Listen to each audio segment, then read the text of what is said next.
जमात अव्वल सफ़ा नंबर 53।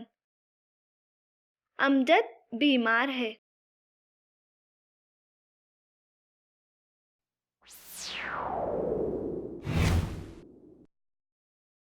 सुबह का वक्त है, सर्द हवा चल रही है।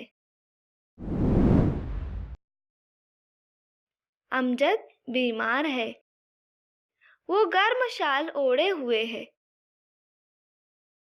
उसका जिस्म बुखार से तप रहा है।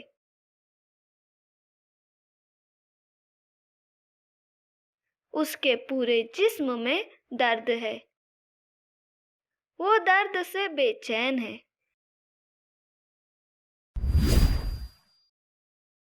अमजद की आपा उसे चमचे से दवा पिलाती है।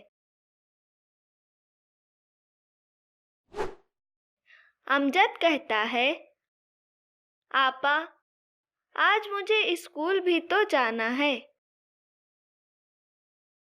आपा अमजद को समझाती है, स्कूल की फिक्र मत करो, तुम जल्द ठीक हो जाओगे।